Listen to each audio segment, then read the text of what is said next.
Menteri Desa Pembangunan Daerah Tertinggal dan Transmigrasi atau Mendesa PDTT Abdul Halim Iskandar dan Wamendes Budi Ari Setiadi meninggalkan tapak kaki mereka di titik 0 km selatan NKRI. Ketika berdialog dengan masyarakat di kantor Desa Dodai, Kecamatan Rote Selatan pada Sabtu 14 Januari, Gus Halim menyampaikan dirinya datang dengan formasi lengkap. Menurutnya, formasi lengkap itu karena ia didampingi istri, Wamen juga didampingi istri yang disebutnya waskat atau pengawasan melekat. Informasi selengkapnya akan disampaikan langsung oleh wartawan Poskupang Rio Teti yang kini sudah terhubung bersama kami. Silakan rekan Rio.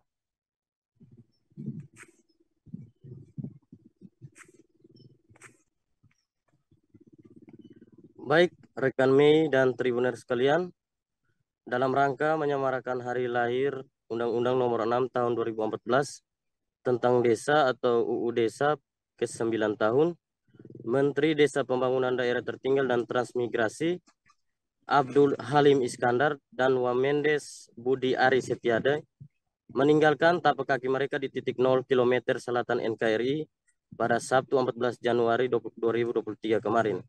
Ketika berdialog dengan masyarakat di kantor Desa Dodai, Kecamatan Rote Selatan, Mendes PDTT Gus Halim menyampaikan dirinya datang dengan formasi lengkap.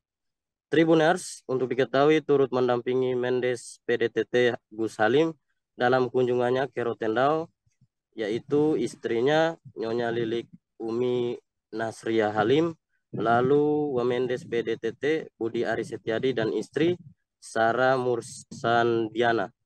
Juga hadir Sekjen Taufik Majid, Dirjen PDP Sugioto, kemudian Dirjen Peit Harlina Sulistiono Tioni, kemudian Dirjen PPDT Eko Sri Haryanto, kemudian Kepala BPI Ivanovic Agusta, lalu hadir juga Kepala BPSDM Lutfia Nurlaila, juga Dirjen PPK Trans Rajumber Prihatin.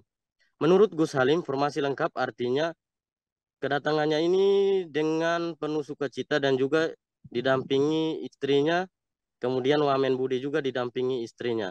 Waktu ia bersama rombongan datang dari Jakarta menggunakan penerbangan Batik Air, separuh dalam isi pesawat tersebut merupakan orang dari Kemendes PDTT dan semuanya berbondong-bondong menuju ke Rotendao.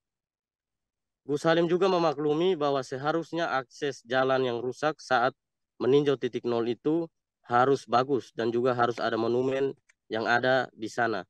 Ia juga bersyukur dalam sejarah hidupnya untuk kali pertama bisa menginjakan kaki di Pulau Rote, bahkan di titik 0 yang indah sekali pemandangannya. Kemudian orang nomor 1 di Kemendes PDTT ini juga menyebutkan terkait akses jalan yang rusak menuju titik 0 akan dikawal oleh pihaknya dan masih berkoordinasi dengan Kementerian PUPR karena titik 0 merupakan daerah perbatasan dan penting untuk diperbaiki aksesnya. Kalau sudah jadi bagus menurutnya, lokasi tersebut menjadi tujuan wisata edukasi untuk anak-anak sehingga bisa ditunjukkan disinilah titik 0 Indonesia dari ujung selatan.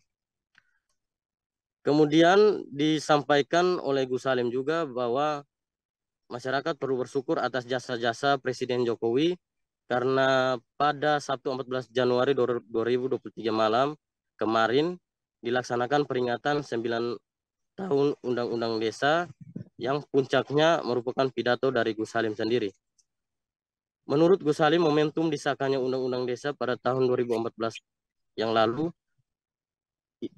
disahkan itu merupakan sebuah implementasi yang terjadi di tahun 2015 sejak kepemimpinan Presiden Jokowi dengan digulirkan dana yang disebut dana desa. Wujud syukur dan terima kasih kepada Presiden Jokowi melalui cara melaksanakan pembangunan dan pemberdayaan masyarakat di desa dengan sebaik-baiknya. Ia juga menghimbau untuk kepala desa harus berterima kasih sebagai bentuk ucapan syukur kepada Presiden Jokowi. Sejak tahun 2023 dana desa sudah boleh dipakai dana operasional pemerintah desa. Disebutkannya besarannya mencapai 3% dan sementara bertahap. Dirinya bersama teman-teman di Kementerian Desa sedang berjuang dengan Pak Mendagri, dukungan dari Kepala BPKP agar pertanggungjawaban itu tidak ad cost tetapi lump sum, dan semoga diharapkan Gus Salim bisa berhasil. Kalau ad cost diterangkan Gus Salim harus dilampirkan kwitansi lengkap, namun lump sum cukup pertanggungjawaban pernyataan kepala desa. Misalnya lump sum dana desa operasional desa digunakan untuk 1-2 dalam bulan Januari, kemudian tanda tangan meterai. Yang penting menurutnya 3% tidak boleh dihabiskan di awal bulan. Harus dibagi 12 agar tiap bulan tetap ada dana operasional pemerintah desa. Kemudian, Tribuners, Gus Salim juga mengingatkan semua harus senantiasa merujuk kepada SDGs desa. Yang penting bagi Gus Salim, perencanaan pembangunan harus berbasis data.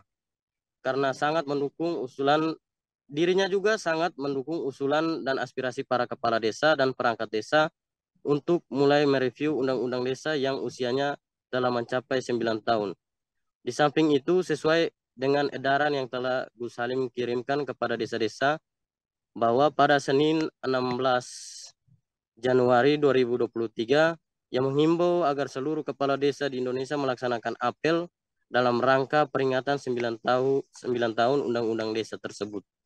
Di akhir dialognya, ia mengucapkan terima kasih kepada Ibu Bupati Rotendao, Mama Paulina Haningbulu, Bapak Wakil Bupati Rotendao, Stefanus M. Saek, juga Forkopimda Rotendao, dan seluruh kepala perangkat daerah lingkup Pemkab Rotendao.